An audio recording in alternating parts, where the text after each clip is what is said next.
Hello friends, welcome to Technique. This is Nirmal here, and in this video we'll be talking once again about one of the hugely popular device of 2021. Yes, we are talking about the Redmi Note 10 Pro Max. Now Redmi Note 10 series was launched earlier this year towards March 2021, and there are multiple devices launched: the Redmi Note 10 Pro, the Redmi Note 10 Pro Max, and also the Redmi Note 10. Now the Redmi Note 10 Pro and the Pro Max were almost same in terms of specification being offered, except for one aspect, that is the camera. The primary camera is a 108 megapixel Samsung sensor on the Redmi Note 10 Pro Max, while the Pro variant has only a 64 megapixel sensor. But otherwise both the devices are exactly the same display quality, the battery life.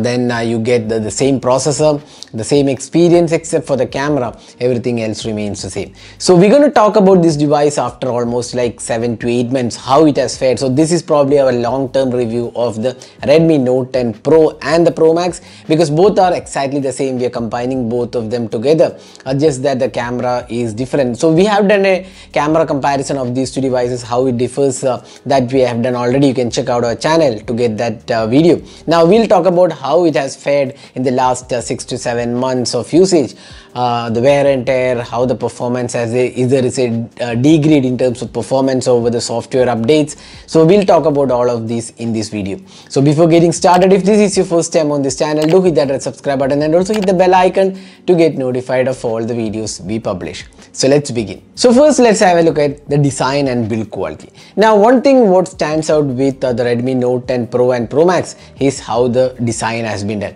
Now this device has a kind of different design when it was launched, the camera unit, and it also has a dual layer kind of finishing, which actually adds to the beauty of the device. It's definitely one of the good looking devices out there in terms of design elements. Now the back panel is a glass finishing, it's curved, and you also get the front glass panel. Again, it's a really good device in terms of notch display. The bezels are also minimal. You get a 120Hz refresh rate. We'll talk about that later. Now the build quality is again really good on this device. There is Corning Gorilla Glass protection, glass finishing, and it definitely feels premium, and also the colors being offered here are really good. So it's one of the good looking devices out there in this price segment. Now over the last 6 to 7 months of usage, we haven't seen any sort of scratches happening on the back panel. That's quite surprising actually. Even though it's glass, it doesn't seem to pick up any kind of scratches, even without we haven't used a case on this device. That's what we have done in the last 6 to 7 months. We have not used a case. Even the default case we have not used on this device, because this is a test device. So we have been using it regularly for testing cameras, comparison with other devices, the software updates. All of this we have been testing on this device without a case, and we don't see any sort of scratches or issues with the back panel. In fact, it feels as good as a new device. Now the front panel has taken a few scratches, but since this comes with a protective film, that protective film has taken over all the basics, or rather the minimal scratches in day-to-day usage, and still the display is really good. So in terms of build quality, we would say this is definitely good, and in the last 6 to 7 months there has been no major damage happened to the back panel nor the display. So that's the device design and build quality. Now talking about the display, now this is again one of the best displays in the budget segment, or rather the sub 20k price segment. This is one of the first devices to come with an 120Hz AMOLED display in the sub 20k price segment, and this still remains as one of my favorite displays in the sub 20k price segment. Although there are few devices which came up after this with 120Hz AMOLED panel, but this remains my favorite because it's a really good panel. It's a really vibrant and colorful panel. Although it may not be as good as like a 25 plus or 30k device, but still for the budget segment or the mid premium segment, it feels really good, and 120Hz refresh rate adds to the smoothness, and overall display quality is really good. You also get Corning Gorilla Glass protection. So it's definitely one of the best displays out there in this price segment, without doubt, in the 20k price segment.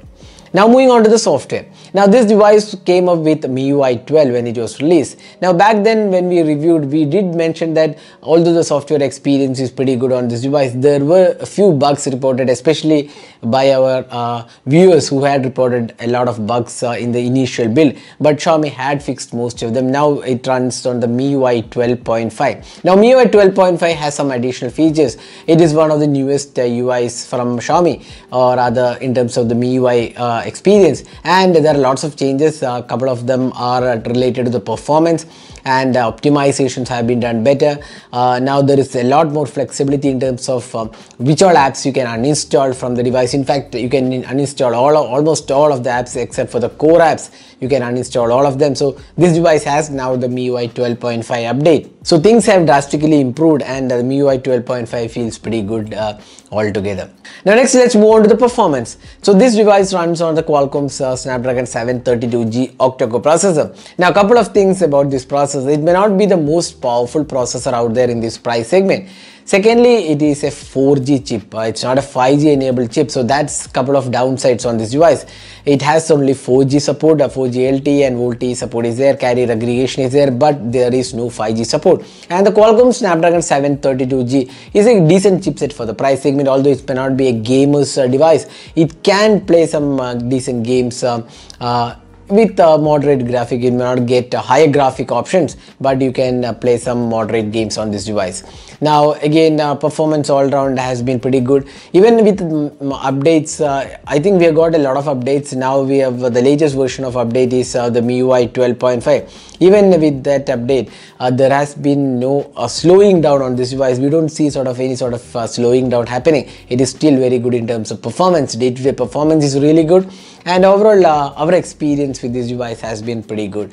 As a day-to-day usage, again, it's definitely not a gamer's device, but you can definitely play some games on this device too. Now this device comes in 6 and 8 GB RAM. We have been using the 8 GB RAM, so we are not really sure about how the 6 GB RAM variant fares, but this is the 8 GB RAM variant which we have been using. Now this device, as I said before, has pretty good speakers, really good quality speakers, and the call quality and the overall performance of this device is really good. Now talking about the cameras. Now we have a 108 megapixel primary sensor on the Pro Max, while it's a 64 megapixel sensor on the Pro variant, and you get an ultra wide, a macro sensor, a depth sensor, and a punch hole selfie camera too. Now cameras are stellar on this device, probably the best camera below the 20,000 price segment without any sort of doubts. And the cameras has been really good, especially the daylight captures have been really detailed, good colors, although colors do tend a bit saturated when you look at a premium device. But again, a lot of people do like saturated colors, but if you're a person who like accurate colors, you might be slightly disappointed with the color reproduction, but still we feel most users in this price segment will love this camera, and it's definitely one of the best cameras out there in this price segment. And the macro sensor also works really well. The ultra wide angle is again quite good. The video recording is, I would say, above average quality. The selfies are also really good. Now overall, if you're looking at the camera aspect, this is definitely one of the best cameras out there in this price segment. So again, cameras have worked pretty well even after the updates too. Now 108 megapixel versus 64 megapixel, as there is some difference. Obviously the sensor is larger, so there is some difference. We have done a separate video on that. You can check out our channel to find out how they performed. Now let's talk about the battery. Now this comes with a 5060 mAh capacity, or rather 5020 mAh capacity battery, and it comes with a 33 watt charger. Now while this comes with a 33 watt charger, the charging speed was not really that fast what we would have liked comparing to the Xiaomi's newer phones like the Mi 11 Lite NE 5G or the Mi 10i probably, but it definitely is kind of okayish in terms of charging speed, but battery life is definitely good.